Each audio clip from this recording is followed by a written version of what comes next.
Welcome to the Faith in Action podcast, the home of modern day Christian storytelling, where real people share real stories about our real God. Behind every breakthrough is a believer who chose faith over fear. This season, inspired by the parable of the 5 talents, we're diving into the lives of believers who made a choice to bury their gifts or build with them. In this space, God gets all the glory, Christ gets all the praise, and the Spirit gets our loudest hallelujah. So hit subscribe, tap that notification bell, follow, and engage with us on Instagram, TikTok, YouTube, and Spotify. Just search Faith in Action Pod. Let's jump right in with our next guest. Paul, thank you so much for joining us. No worries, man. It's good to be here. Honestly, I truly appreciate you being here, taking the time out to share your testimony. No worries, man. I'll just let you introduce yourself to everyone who's watching us today. Yeah, so my name is Paul Frempong, from a Ghanaian background. All the Ghanaians. Ghanaian, Jollof African rice. in the house. Come on. What, the best jollof rice? Yeah, come on. Nigerians, so I should behave because we're all Christians. We're all one in Christ. So grew up in a Ghanaian background. In terms of my upbringing, was raised in Hackney, East London. Found out we're in Whitechapel. Grew up in Hackney, Dalston. And my parents were in my life.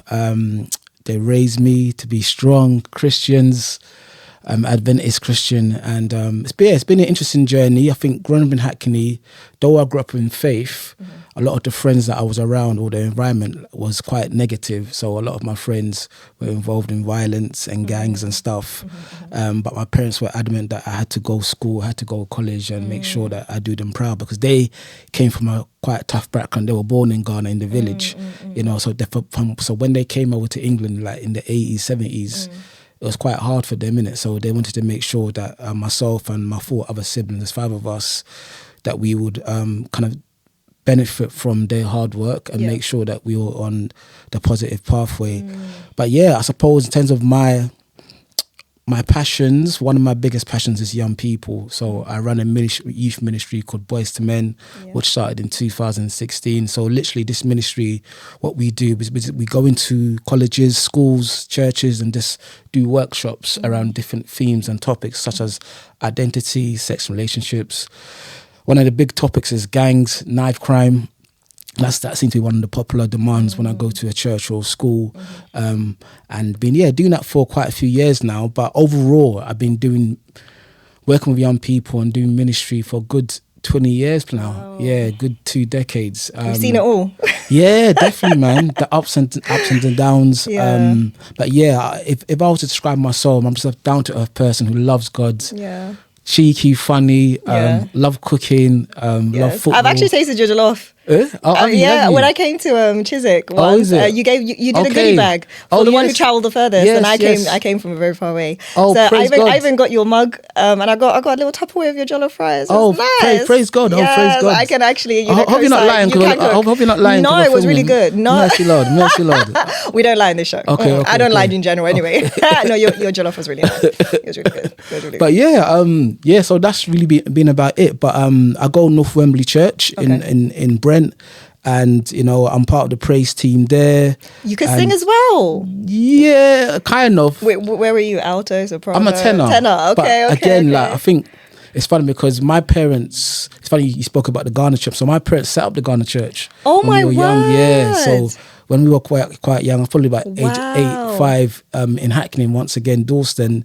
It was my mum and dad, few friends. A room like this, a few of them set it up, and then from the 80s, it's just grown and grown. They have their main one, obviously, in East London, but they have about 18 branches now. My goodness. But to know that started in my house is just... That is insane. Crazy. But in saying that, I had to find my own journey. So through the Ghana Church, I learned how to sing, so that you were forced, you got to sing in a youth choir. So there's quite a few of us, my brother, a few of my friends, but it came a point where I had to find my own journey, and then I left there, and then I started to go North Wembley, and been there since 2007. Okay, that is so crazy. You literally came from a home where there was a cornerstone. They were the cornerstone of what is now, 100%. Do you say 18 branches? Yeah, but 18, and there's more around Europe, and I can't, it's countless, man. That's beautiful. Yeah, That's crazy, so beautiful. crazy, man. So this season we're looking at, the 5 talents, and from your introduction, I think we have a lot to dive into. But I guess when we look at Matthew 25 and we look at the parable of the 5 talents, which character do you associate with most? Is it the one that had 1 talent and buried it, the one that had 2, or the one that had 5 and then multiplied it? I would say if I was to look at my journey, when I first started ministry, it wasn't my core to kind of work with young people. Okay. So I suppose, though I was working with young people in the church, I was studying a degree in music management. So in 2003 or 2002, it's like God placed it in my heart to say, you're not going to be working in the music industry, because my goal was like once I finish my degree, I'm going to work in the music industry. And I think at that time that's where like Grimes first started. So Dizzy Rascal's first album, Wiley, So Solid Crew. I know this is a church podcast, but no, it's fine. Listen, forgive me, saints, but yeah, not forgiving. Yeah, listen, some of them know all those artists you just mentioned. Okay, what Dizzy Rascal? Listen, let's not go there. First album was a classic for me, and so for me, my passion was always music. So I was adamant that in my view, in my flesh, I'm going to follow that pathway. But then in the second year, I had this funny, what's the word? That's a real wrestle, I would say, with God, where God was like, no, that's not what you're going to do. Yeah, you're going to finish your degree, but I'm calling you to work with youth. Wow.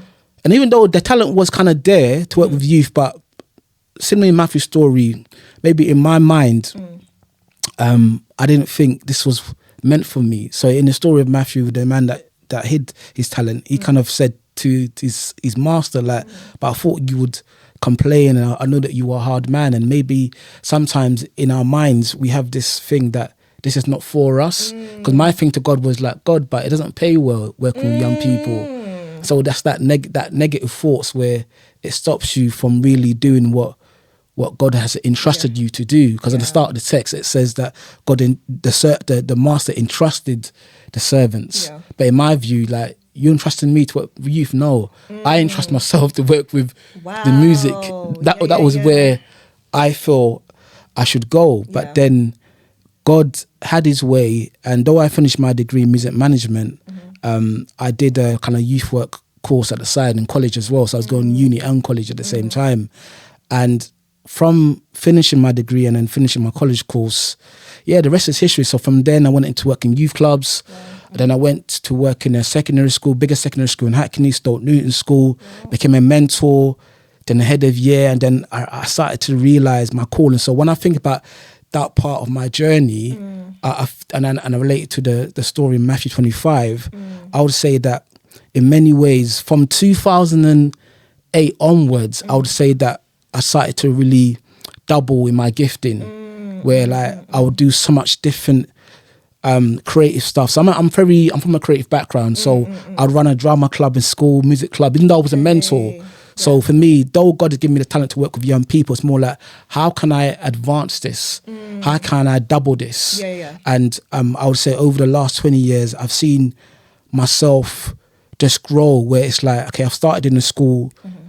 After working in school for 10 years, I left there in 2015. And then it's about around that time, kind of like Boys to Men started to kind of evolve and come together.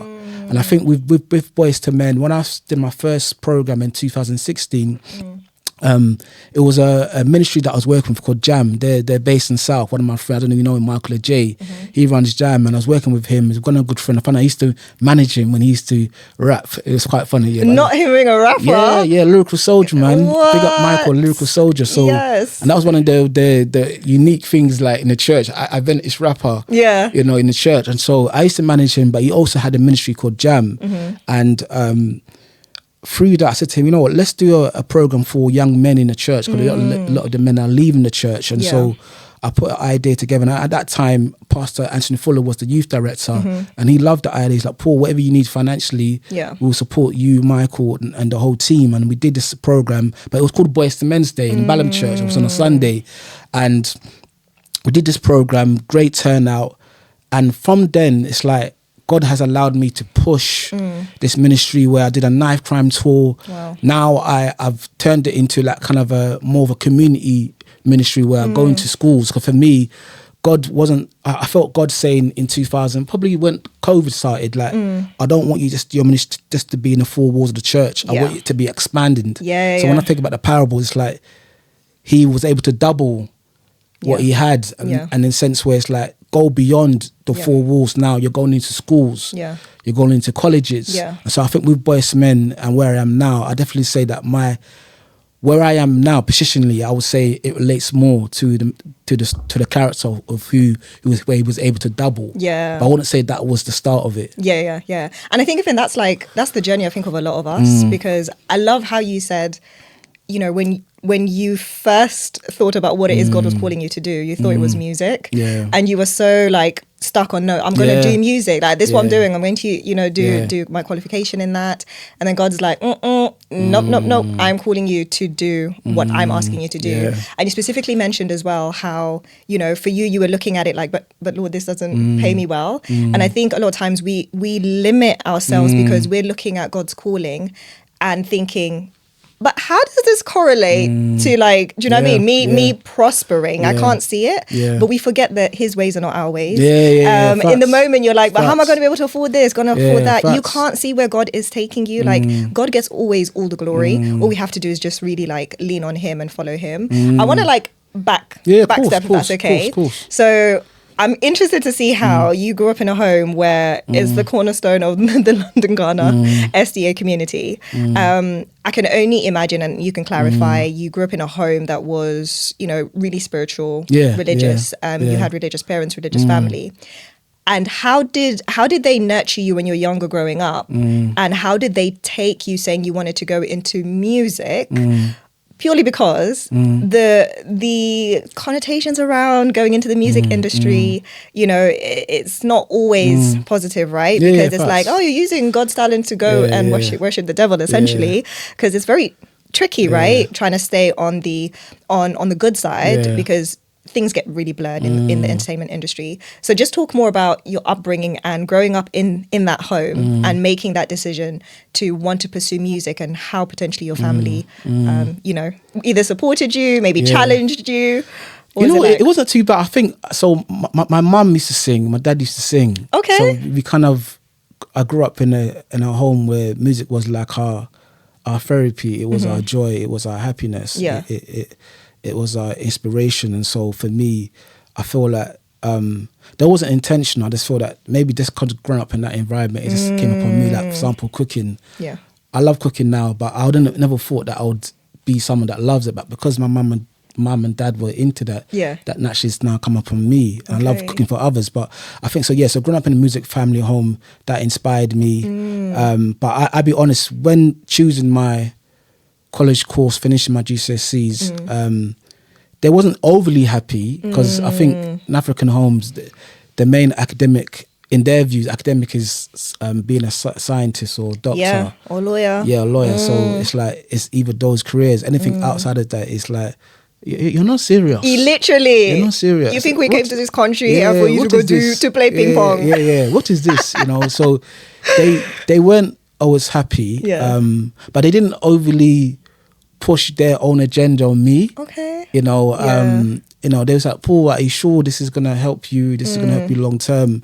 You know, but I think as I got older, they just let me just do what I need to do. And I think they were very supportive. You know, when I got into uni, they were quite supportive. But I think it was quite strange, because at that time, when I was like 19 in uni, my mum was quite unwell. So she was in the hospital.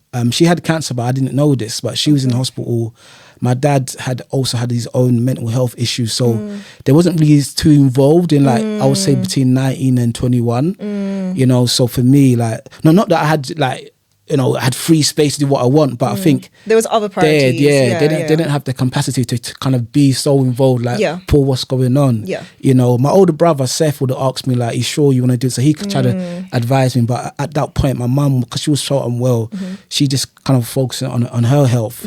But I think, growing around them in terms of musically, I suppose it pushed me to kind of want to go into that field. And a lot of my cousins and friends also loved music. Yeah. So I think it was just something that I just became my baby, and something that I loved, growing up. Yeah. Okay.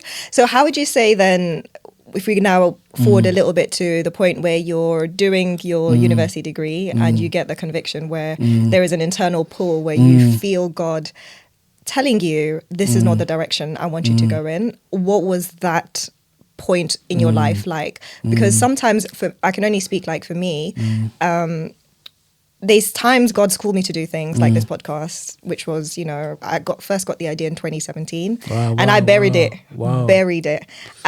because of fear. And even though there's that pull inside, I was putting it away. How did you get to the point where you were able to actually submit and say, okay, Lord, if this is not where you want me to go, I'm going to follow you? What was that period like? Because for me, it's taken, 7 years? Yeah, 7 years for me to get to that point. It took time. I think one of the challenges I would say, so when I had that kind of pull from God saying, look, you're going to work with youth, I kind of accepted it and started doing work, in youth clubs, like I said earlier.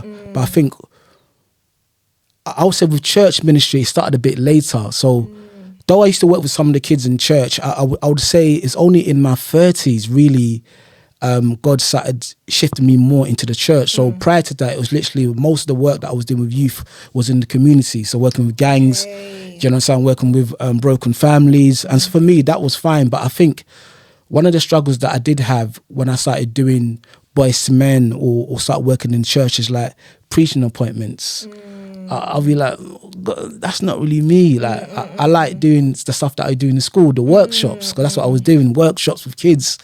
And I think that has been, even to this day, to a certain degree, it's been a still struggle, because for me, I'm not, though I have a quite, I would say, known ministry, I don't like the public limelight, if that makes sense. People are like, but what do you mean? That's not me. I prefer just to be behind closed doors, work, serve, But then as God is pushing you more to the forefront or to the table, as you may say, I'm just like, ooh, like me, like preaching, leading, I'm doing a program at the moment. I'm doing a big gangs tour with different speakers from the church, and like a lot of people are coming to me asking questions, and people are excited. But for me, in my mind, there's still that challenge around, I don't know if it's self-confidence.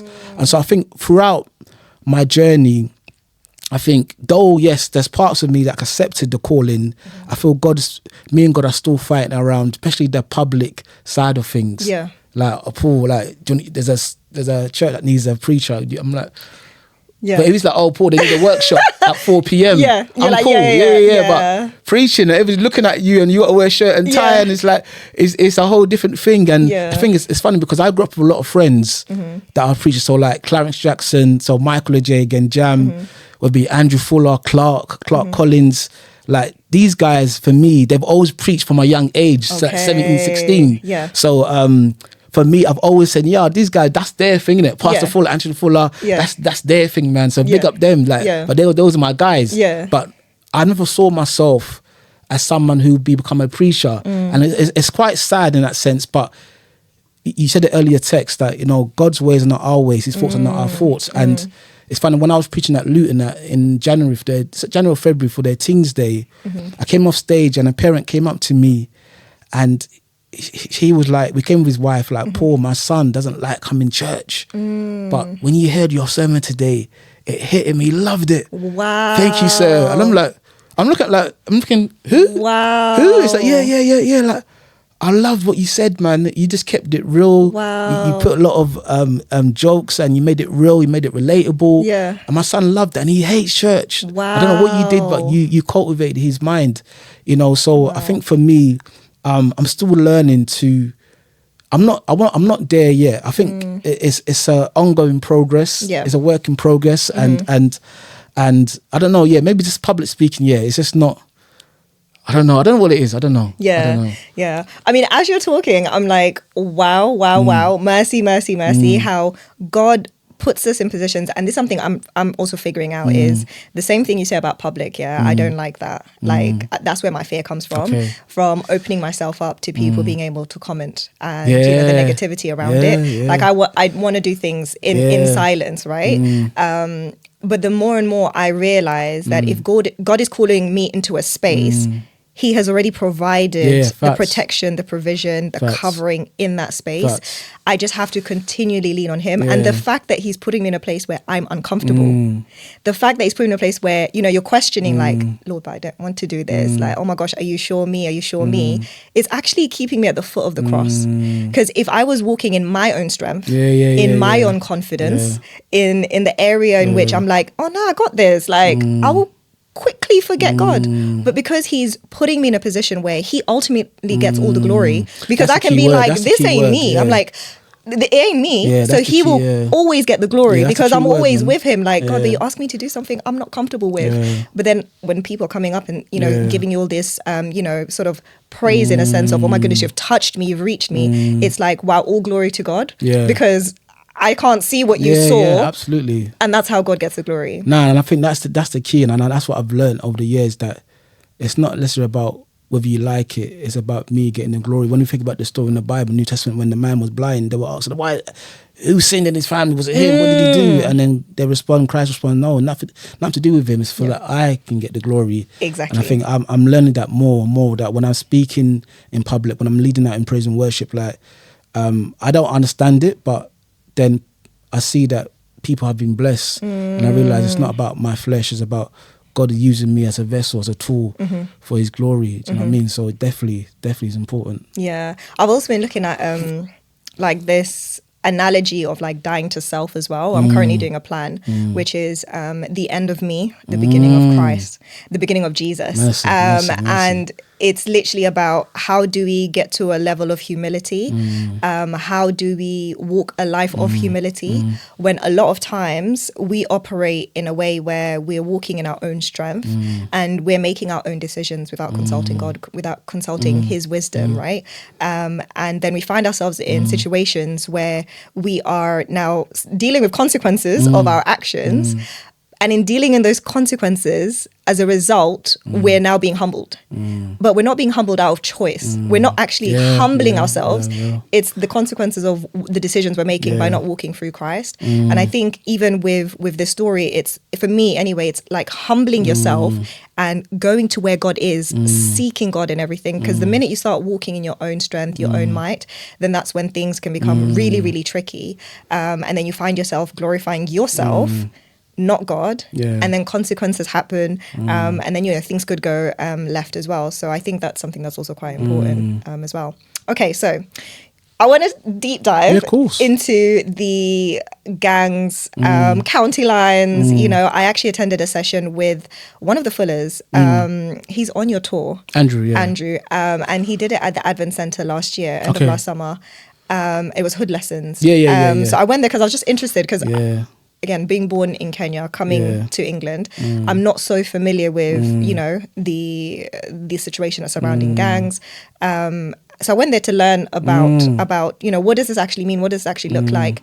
And I was like so blown away, like with how our youth are being groomed. How would you say you got involved in it? Because you mentioned that, you know, you were a head teacher as well. How did working in the education system as a head teacher in school lead you to focus specifically on our young boys in particular? And particularly, you know, there's so many issues around our young people, but then honing in on gangs and, you know, the gang violence. What was that journey like, becoming head teacher and then navigating into this specific space that God's called you? Yeah, it's a very good question. I think, so working in the secondary school, in many ways, I dealt with different young people with different needs. So there were some people in the school that were involved in gangs. There were young people that were involved in youth violence, but it wasn't as big as what I do now. And I'll explain what I mean by that a bit later. But my focus in working in the school was more about academics, about helping them to become great human beings, plus, you know, get their grades. But then when my year group finished in 2015, I finished my master's at the same time. And so at that point, I was in that school for like, I think 9.5 years, and something in my heart said, you know what, Paul, it's time to change, because they're leaving year 11. And it's emotional that you see them from year 7, grow to year 11, you know, and they're all going on to college and whatever, sixth form. But something in my heart said, you know what, Paul, I think you need to now move to work with young offenders and gangs.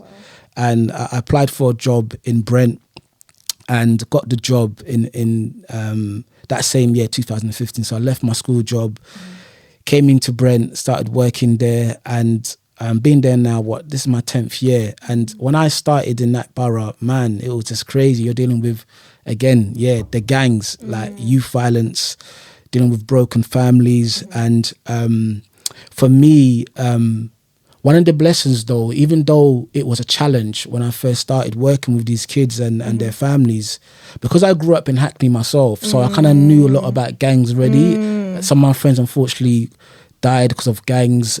Some of them were involved in, criminal activity, so they went in prison. So for certain young people, I could relate to them. Like, my friends grew up in that. I know, I've seen some of this, what you're going through now. Yeah. So in many ways, I came like a positive role model to them. It's like, how did you though cannot go down that path? So I was able when you're surrounded by to share that with them, share that with these young people. And in by doing that, I started to look at what is it that I can do to kind of really help this epidemic problem, because it's just not just about gangs, it's about knife crime. People are dying of knives, and it was quite heartbreaking. But I believe that though it's a tough job, I believe it's been my calling. Yeah. And I think when I think about Matthew 25, when God entrusts us, I believe that we all have an assignment. When I think about the book of Genesis chapter 2, when Adam has been called to cultivate the garden, I believe all of us have been given a mission, a purpose. And my mission and purpose is to help young people who are involved in gangs, youth violence. And I suppose bring it into the church. So I've been doing a lot of work in the communities, helping families. So I'm currently like a court manager. So I work with families in court. So when they come to court and they're with their children, and my job is to help them understand the judges, the police, lawyers, how it's going to work. We enter into court. And it was funny, on Thursday, there was a mother there with her child, and her child was there for quite serious offence. And mum was crying. She was crying. I'm like, Mum, don't worry, we're going to get him on bail. But don't worry, I'll go inside there and speak on your behalf. And I spoke on her behalf, got him out, because the police were like, oh, should we remand him into prison? But I'm like, no, give him a chance to work with my team and we'll see how it goes. And he came out, and then seeing the mum smile in my office, happy, like, Paul, I said, you know what, this is what we do. We're here to help you and your son. And the son was being a bit silly, but it's like, for what? Because he had to have certain exclusions as part of his bail. Like, he's not allowed to go certain parts, and he was going to have a tag on his leg. But it was just nice to see that outcome. And for me, with the job that I do, I get to do a lot of really powerful one-to-one work, group work. It's funny, I did a project with some kids in Brent called Unlocking Your Potential, where I got people like George the Poet to come through, because he's from Brent. He came down, and again, just showing his story of growing up in this environment, but yet went to Cambridge, did poetry, and it's like, kids were like, raw, one of ours from the ends. From the ends. Done well, and again, it doesn't have to be like, okay, because you're from a gang area, you got to end up in a gang. But I think when I started bringing this type of talk to the church, at first people were like, oh, should you be bringing this? Interesting. When I first, so you had resistance. 2017, when I did my first project, the knife crime tour. One of the elders is like, they were like, oh, are you sure you should be exposing this topic to the church? Wow. But what was so mad, like each time, so I think we had 5 churches we did in 2017. I had 2 parents that came on a tour with me who lost their children to knife crime. One of them was actually Adventist, Mark Prince, and Yvonne Lawson. And Mark Prince used to go to Holloway Church, and unfortunately his son died, I believe it was 2006. That's outside the school in Barnet. And he came on a tour with me. But what was so interesting is that each time I would go to a church to talk about it, I would get a parent saying to me, excuse me, can I talk to you privately? My son's involved in gangs. Doesn't go to church no more. Can you phone him?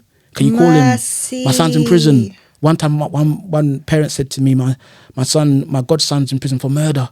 This is our church. Can you visit him? Mercy. And I'm just like, look at this. So each time I would go to these churches, there was, though, you know, people might try to hide it under the table, there's clearly there are some people in our church, our youth, that have been affected by this. And I've gone to like youth days and teens days and done workshops to like 200 Adventist kids, and one of them's come back to me after, you know, uncle, what you were saying about the knife, I carry one, you know. Wow. I live in a tough area, I carry one. Wow. And so more and more, I realised that the church needs to be educated on this topic. Yeah. And I think for me, it's more about an awareness. And it was quite sad because in 2023, I got a text saying, Paul, you know, Jermaine Wong's son got stabbed. I'm like, no. Then he sent me the BBC article, Jermaine Wong from Kennington Church, and seeing that he got stabbed and he died. And Jermaine is funny because when I did one of my programs at Hackney Church, he came with me to speak about this topic. You know, this is like 2018, I think it was. And to know a few years later, his own son or his family becomes a victim of the same thing that we're trying to educate the church about. That hurt me. It's like, this is real. So when people say, oh, don't bring it to the church, no, because there is so much people that unfortunately that have been victims of knife crime, all been gang violence. There are people in the prisons now that from the SDA church that grew up in gangs. You know, I had friends close to me, pastor sons, who were going church but then live another life. You know, and so for me, doing this program now that I'm doing, the Gangs Talk, which is launching next Saturday, fun enough, at the Holloway Church, for me, it's more about educating parents, understanding the signs. You know, if your son comes home with money, unknown money, clothes, jewelry, do you ask them? Do you want to know? Do you make that inquiry? You know, if your son's very secretive on the phone, getting a lot of phone calls, coming home late at 3 a.m., are you, you know, making that inquiry? Like, why are you coming home late? Why does he have cuts on his face? You know, he's been excluded a lot from school. Like, what's going on at school? And because these are the signs that may tell you that your son or daughter is involved in this lifestyle. So for me, it's funny because gangs in church, but trust me, there's a lot going on in church. And for me, it's like, I always say this, something people get kind of upset when I say this comment. Our youth, when they leave church, they're not talking about Daniel in the lion's den. Or Jesus walked on water. They're talking about sex, drugs, gangs, peer pressure, parties. I went through that. So for me, we got to make the church more holistic. So whether it is doing topics that are relevant to young people. So when I saw yourself and Antonio doing the workshop thing that you guys done a few weeks ago, I was telling Antonio, because he's my good friend. I was like, bro, I love it because for me, we need to diversify our ministry. Making it more relevant to the needs and the issues that young people are going through. So whether it's mental health, whether it's gangs, whether it's identity, whether it's drug dealing, we need to bring more of these topics into church. It's taking time, but I think the church is slowly shifting towards the idea of having more holistic programs like gangs and knife crime in our afternoon programs. You know, so I'm trying to push that agenda more when I go to more churches. I'm so glad you didn't stop at that elder saying, hold on, I don't think you should be doing this. And you actually fully walked in, no, but God's called me to do this, you know. And I think it's so true what you say, like there is so many differences, especially like with the new generation that are coming up. And there's something like the older generation just don't understand. They grew up in a time where there wasn't a digital age, right? They didn't grow up with technology the way like, you know, millennials, Gen Zs are growing up with. And they have access to see a lot more than what they saw when they were younger. So like you said, the topics of sex, of, you know, money, of whatever it might be, like this is every day on social media. And if we don't create a room where we can educate our children in church, they're going to be educated by the world. I mean, they're already being educated by the world. So do you actually want to come in and say, okay, we understand these are the pressures. Okay, now this is what God's word says about how to navigate this. This is how you can potentially get out. These are the role models, like you say, who have been able to get out of that space, you know. I think it's so important. And that's even something with the church I struggled with. Like when I started going to the Seventh-day Adventist church, that was in like 2013, I would say. I started visiting. And they would have these surface level conversations about things, and like where I was coming from, because I was already battling my dad with, I'm not going to be a Catholic, like, you know, I was thinking to myself, why are you guys so surface about certain topics, like the topic of sex, the topic of even with the basic topic of makeup and like dress sense, and how it's always about one gender and not looking at it holistically and saying, actually there is two parties that take place in things. It takes two to tango. Like, let's talk about both aspects, not just pointing the finger on one particular group or one particular thing you want to focus on. Let's look at the whole picture here. And I think that's something we as Christians just do. I think we shy away a lot from talking about topics that we ourselves don't feel comfortable talking about. Potentially, and I'm throwing this out, I don't know, potentially because we could be struggling with the same thing, or we don't have the answers ourselves. And because we don't have the answers, we're afraid to even have the conversation, because it's better we don't touch on it at all, and I think then just explore it. And I think it's also down to like the pastoral leadership. I think a lot of pastors go to Newbold, the Adventist school, and they're learning about theology, which is great, but are you learning about urban culture and the issues that affect adults, young people? Yeah. Because we have this, I'm sure you've seen it, a lot of youth are leaving church. And when they ask you why, it's like, Paul, it's boring, it's not relevant. I'm sitting there talking about something that it just goes over my head.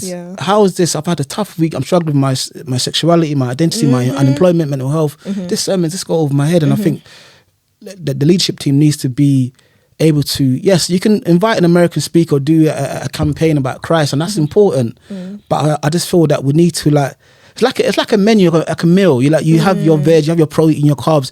It needs to be a bit more diverse. And I think if we create a more holistic church that can meet those needs, whether it's unemployment, whether it's teaching people skills, I just think young people will be more empowered rather than turning into the world to find the answers there. Yeah, that's so true. I think more workshops, like you say, because coming on to Sabbath, we're in Sunday church, for anyone who goes to Sunday church, like, you're going there for a sermon. After the sermon, you have to go back home with your thoughts, like you're saying. Have you actually really left with tools to be like, okay, this is action points. I can actually implement this on a day-to-day, like, because I'm specifically, you know what I mean, struggling with X, Y, and Z. So yeah, I definitely think there is a need for workshops. And I'm really hoping that even though the youth are leaving the church, you know, one thing I do hope is, even though it took me so long to even start this podcast, is that, you know, God will never leave us. He's going to continually, you know, chip away at the hearts of his people.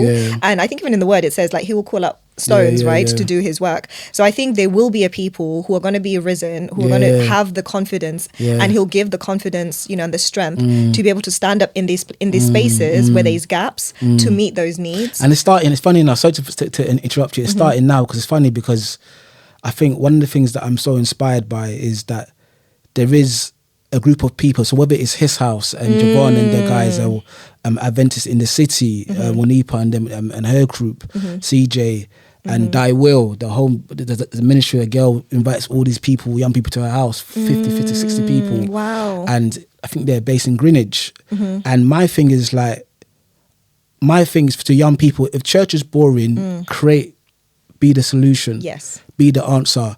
A great example of this, there's a guy in my church, used to come to my church, I found Antonio's son Jude, so I call him my little nephew. When Jude used to come to North Wembley, they didn't let him play as much in the church, play drums. And a few years later, seeing Jude now in his house, playing at every youth day, every event, I love it, because for me it's like, even if there is blockage, even if there is not a way, you guys come together and cultivate something that you love. I remember when Javon did one of his house concerts, and he was saying that the conference weren't listening, supporting him, or you know, or the churches weren't giving him space to rehearse. But seeing where he's come from when he's made that stuff, I think that was about 2 years ago. He's now done bare concerts, released a single. I've been to like so many of them in the last 2 years. It's so good. Like they have to be the solution. You know, and sometimes about being creative. There's a story, it's Luke 2, where there's a man that's disabled, and his friends come to the house, and the house is packed out. They want to meet Jesus, but they can't get in. So they say, you know what? Okay, cool. Let's get to the roof and open the roof, and put him down so Christ can heal him. And I love it. I preached a sermon at my church, North Wembley. I said, look, sometimes people will block your way to Christ. The same people to in the church. Absolutely. But as young people, you got to be courageous and be creative. Because I can imagine when they were opening that room, people were thinking like, "What? These guys are mad. The man to save it. What are they doing?"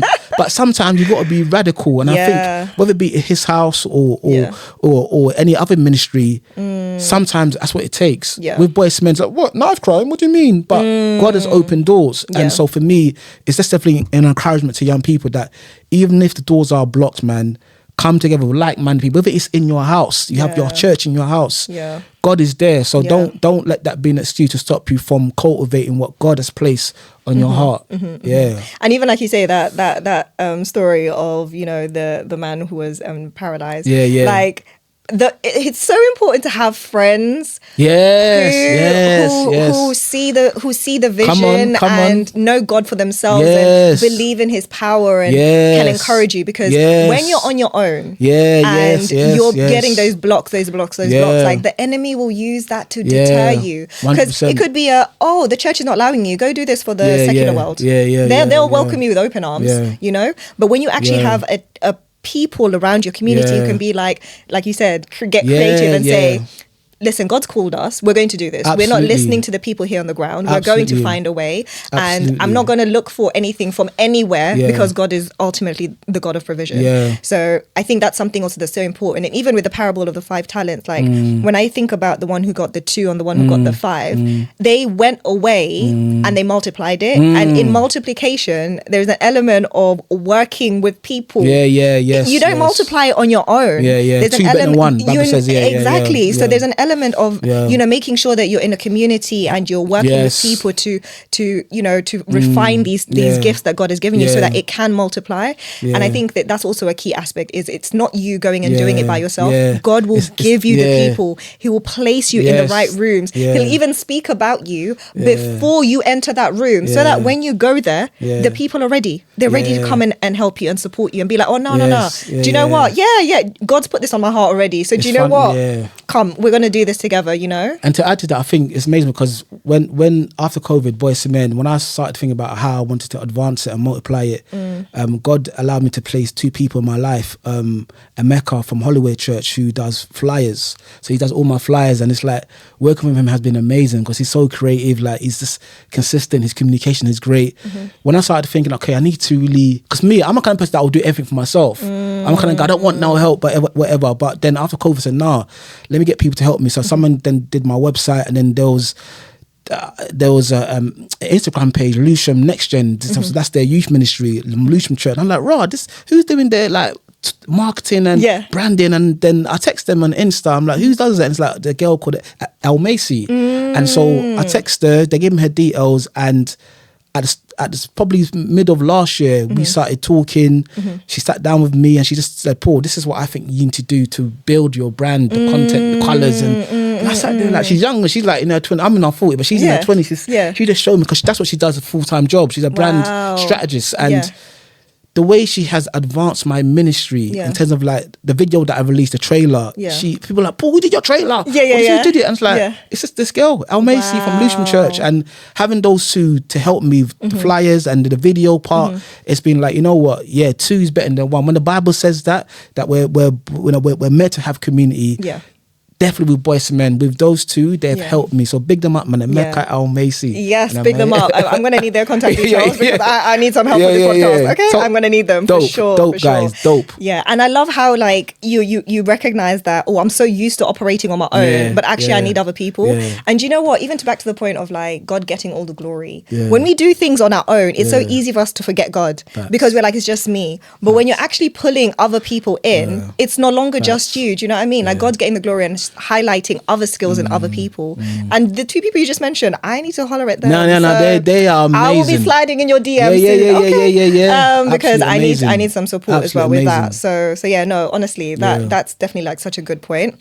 So in closing, considering what we've discussed and your journey, I want to ask you, what advice would you give to someone, so specifically a young boy or girl in the church who is, you know, potentially being challenged with going into gang violence, potentially being groomed, but they maybe have a battle because a part of them, you know, feels a calling that God is calling them to do, but then they can't really see how that's going to actually manifest in the surroundings and environment that they're in. What advice would you give to a person in that particular season with that challenge to be able to endure? What advice would you give them to endure and to just continually choose God?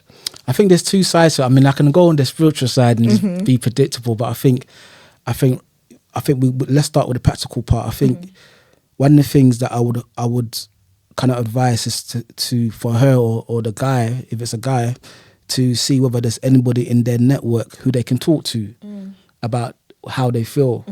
You know, I think, again, going back to that word community, you know, I think it's not good when we suffer in silence, you know, and so for that young person, it may be that they need to reach out to their youth leader or someone that they trust in their family to have those positive conversations. Looking at that, mentoring for me has been a blessing, you know, and I think thinking about, okay, who can I go to get some extra support, like once a week, once a month. People might say counselor, but maybe that's a bit extreme, but just having someone who they can talk to and just kind of be accountable to, you know, and I think that accountability will help you. So when you're feeling that pressure to feel like, should I go out with the man them and do a ride out or do something bad, at least you have that person in the church or from your family that you can call and say, look, and I feel this temptation to kind of go down this path, but I need some support. So I think, having that practical help, whether it's a teacher or someone in your school, your head of year, please talk to someone. Don't just sit there and have all of these thoughts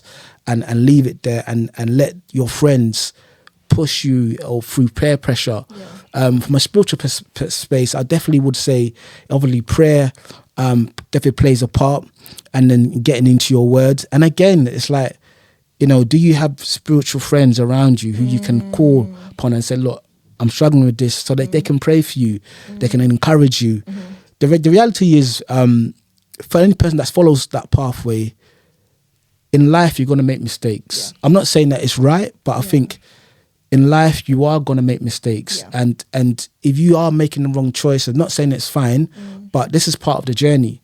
And, you know, but at the same time, you got to understand that with that journey, there are consequences. You know, there are things that could happen to you. You know, I've had, unfortunately, had to work with young people who have been stabbed, who have been sexually assaulted by gang members. You know, there's a lot of trauma that comes to that lifestyle, you know. So one of the things that we are going to show on our launch date on Saturday in Holloway is some of the real consequences of when you follow that pathway, you know.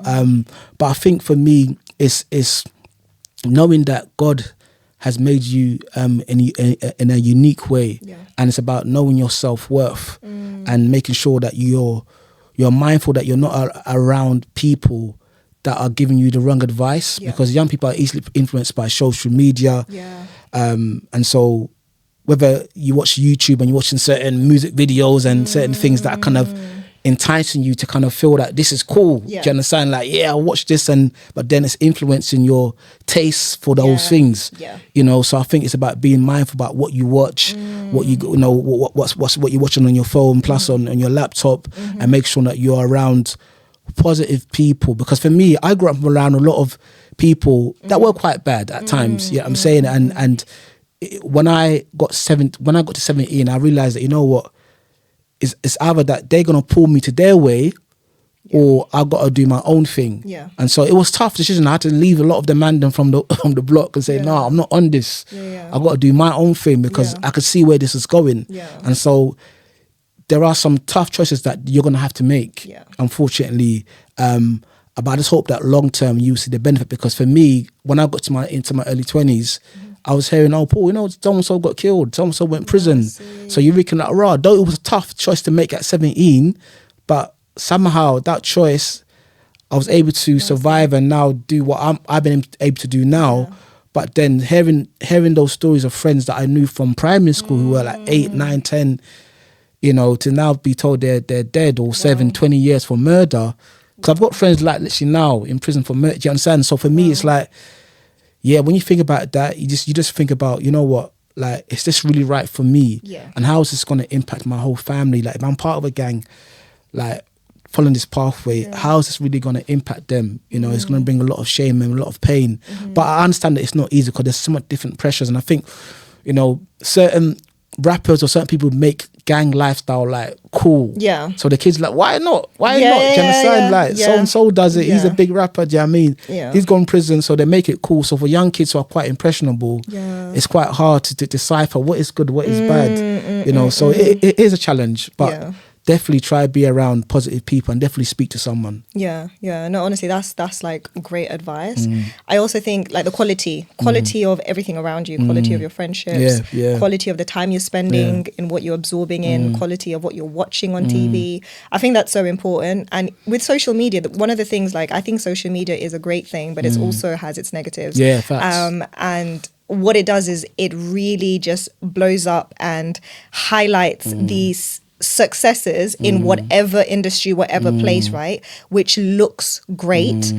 But when you actually deep how many people are actually doing well in said field, whatever field that is, it's like the minority of the minority, you know? It's like you're seeing like the little tip of like the iceberg where, oh my gosh, that rapper makes it look so great. But do you know how many others in that same environment have lost their lives or are actually in prison? But social media highlights like just the little 0.01%, you know, of the whole population in that environment. And I think that's something we have to really, really take a grasp of.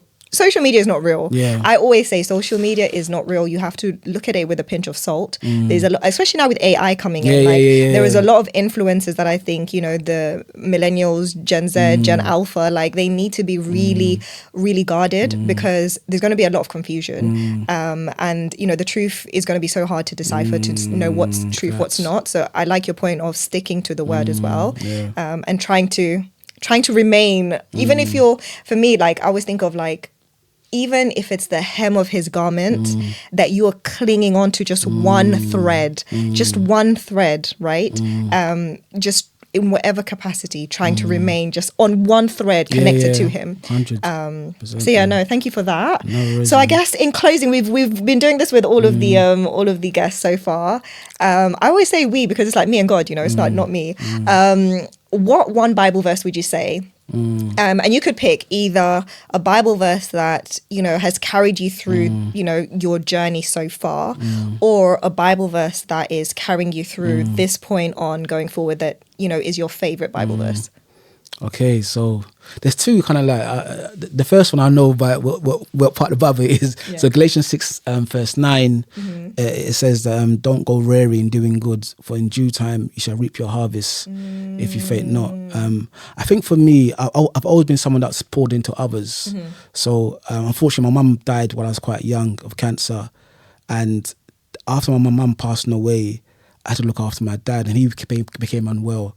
So I was looking after my dad, being a carer, then doing stuff at church, then working in a community with young offenders, gangs and stuff. So I've always been that person who's been pouring into others. But then my dad unfortunately died in 2019 of cancer. So it's like, God, man, like I'm doing all this stuff for other people, helping my dad, but yet I'm going through my own warfare, my own tribulation. But then I think from my dad's death, God has really turned it around. You know, I'll call it was a pruning season where God had to develop a lot of characteristic traits in me, perseverance, resilience. But then, you know, in 2021, God turned it around, bought my first house in Hemel Hempstead, and God was able to allow me to get promotion at that job, to be a team manager. And, you know, Boys to Men has grown from strength to strength. So for me, it's like seeing the harvest season now, even though there was tough times, and, you know, when you're doing good, you may question like, God, I'm not seeing the fruit of me doing good, you know, but seeing how God has turned things around and blessed me with a harvest that's quite personal to me. I definitely say that text is definitely inspiration to me. Yeah, I love that text. I love it. Don't grow weary in doing good. Doing good. So with that, we're going to close. Yes. But in closing, I want to ask, where can people find you? You're doing so much good work. Yes. Where can people find you? What are your social media handles? So projects you're working on? Do you want anyone support? Are you looking for any volunteers? Yeah, definitely. So in terms of my social media handle, so on Instagram is Boys to Men. So yeah, boys spelled with 2 Boys to Men workshops. So you can find me on there. I find all of our events that we're doing, programs that we're doing in different churches, and same thing on Facebook as well. So yeah, I suppose, yeah, if you want to reach out, DM, you want to be a part of this project or help out, you know, I'm definitely happy to help. Get people to help me kind of develop and progress this ministry, because yeah, it's about community. So I'm always open to see how I can work with others, you know, and vice versa, how I can help you cultivate your giftings and because I think as I'm getting older, not that I should say I'm old, but you're not old, you're young. No, I think it's important for me to also nurture and support the next generation. That's why I love always bigging up, you know, whether it be his house or anybody that I'm seeing doing great stuff. Yeah. You know, I'm just like, you know what, whatever you need me, let me know, whether it's resource-wise or just sharing wisdom, knowledge, you know. So for me, it's important to share or give back to the next generation as we all work together to kind of build God's kingdom. Yeah. No, that's great. That's great. And with that, thank you so much for coming, honestly. I appreciate you being here. I appreciate your vulnerability, your openness in sharing your journey, but not only just your journey, but you've actually given a few good tips for people who might be on similar journeys or find themselves, you know, questioning the pull and the divide in the society that we're living in. So thank you so much, honestly. No, thank you, Paul. Thank you. Thank you for watching this episode. Don't forget to hit subscribe, tap that notification bell, follow and engage with us on Instagram, TikTok, YouTube and Spotify. Just search Faith in Action Pod. See you on the next episode.